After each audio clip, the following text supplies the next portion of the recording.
You probably already know what gets you laid. And I think a lot of guys are more like me than they like to admit, or rather more like I was.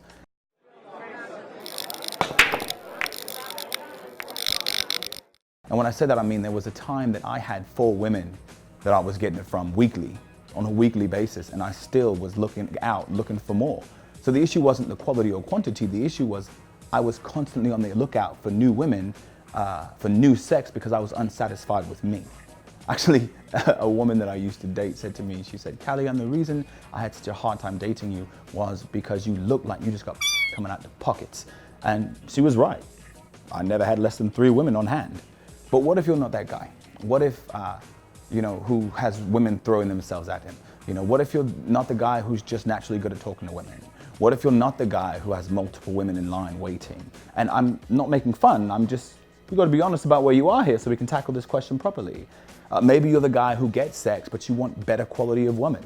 That's a loaded statement there, but we'll dig into that later. Or maybe you're in a drought and you forgot how to get things going. Learning how to get laid fast or more often can make life easier, especially if you're a guy with a super high sex drive like me. But that can also complicate matters. I mean, how many women is too many women? Eventually your body won't cooperate. I used to work at a state agency, never mind which one, and there was this woman, chocolatey thing, who I already spent a few nights with. And she called me one night after leaving the club and asked if she and her girlfriend could come by and relax before driving home, because they want to drive home drunk to the other side of town. Now, never mind that I already had a girlfriend and a side chick and was sleeping with my manager on the job, a 3-way was high on my list of things to do. So they came over looking like the Twin Towers and started going down on one another and asked me to join in. And wouldn't you know it, my shit wouldn't work. It just wouldn't work. There's only so much the body can do. Anyway, knowing how to get laid fast and more often is not all life is about, but it can be hard to consider other things in your life if this area is out of order. So unless you're taking a vow of celibacy or you're waiting till marriage, we want to get into this series. And in this series, we're going to talk about the easiest way, the ways to get laid from the easiest to the hardest. Please remember, sex is not something to play with. Like, seriously, people's emotions get involved. The wrong woman will actually try to kill you or set your house on fire. STIs are no joke, and I'm not one to make light of them. This is not a game. Get your shit checked and keep it clean, yeah? So, the easiest way to get laid, number 1, well, is to pay for it. Seriously, now a lot of guys won't talk about this on the channels, but I will. The absolutely easiest way, no fuss, no muss, is to go to a city where it's legal and get an escort. Money is in exchange for my time, and anything that we do is between 2 consenting adults. Yeah, right.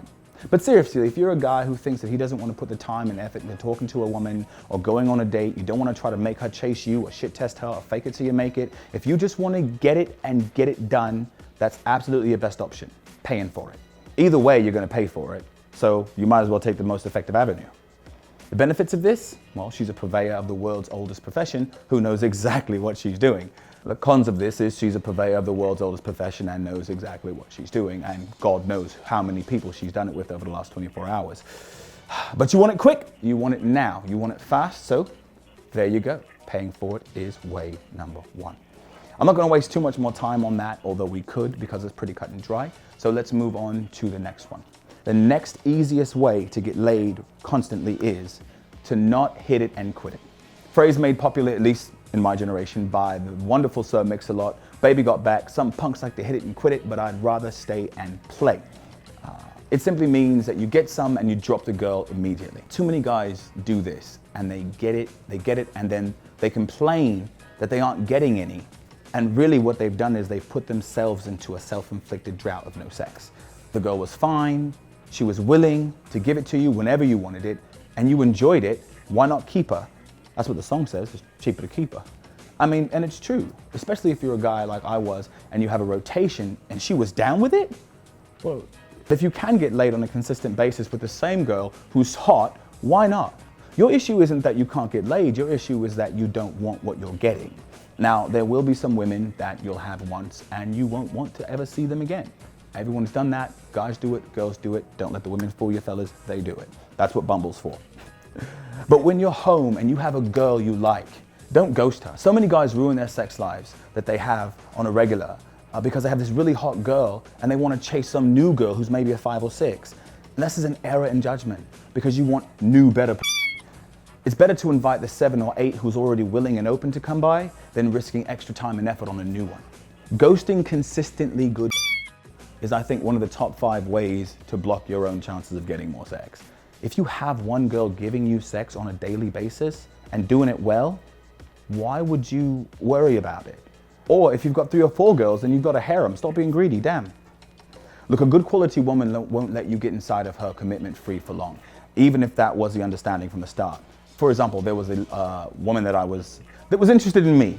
And I mean, I was interested in her a little bit, but then I took her out on a date once and she was just weird. Like the whole date was just strange, yeah? So I decided I'm not interested because immediately I was turned off, no matter how fine she was. So one day I go over her place, she invites me over, we're hanging out and I'm like, look, I got a movie, and I'll tell you exactly when it was. It was when Thor, the very first Thor movie came out. And I was like, I'm going, because I see movies at midnight. So I'm like, I'm going to see this film. I'll come by and say hello, see how you're doing, yeah?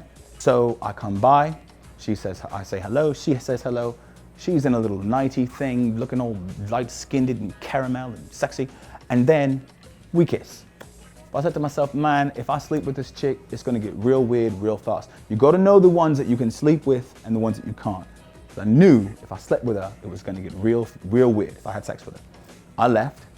I'm at the movie theater waiting for my movie to start. I've got my popcorn, I've got my water, because soda sucks. But anyway, it's not the point. Point is, next thing I know, I'm getting messages on my phone of nipples and asses and boy shorts, and it's just something about a nice ass and a set of boy shorts. It just does it for your boy, you know, and lips and other parts. And she just kept saying, come get it. Come and get it. It's yours. Come and get it, Callian. Come and get it. I'm like, oh. So what do I say to her? I messaged and I said, look, if we do this, just nothing changes in our relationship. We're still just cool. We're still just friends. And she's like, yes, I don't care. I'm so wet right now. I want it. Give it to me. So I drove over and yeah, I gave it to her. So I go, I'm in it. And I'll be honest, it was good. Like the type of stuff where you're like, I understand why this chick has a kid, because it was really, really good. Well, wouldn't you know? Couple weeks later, well, couple months later actually, all of a sudden she starts trying to withhold it from me to try to make me be in a relationship with her. And what happens in this situation? 3 to 6 months later, she started catching feelings, and then I had to make a decision. And which is the way it should be, honestly. If you're not wanting anything but casual sex, and she has the right to know. If you're with other women, she has the right to know. Let's be responsible adults, yeah? Point is here, no turning down good-looking women who already want to shag.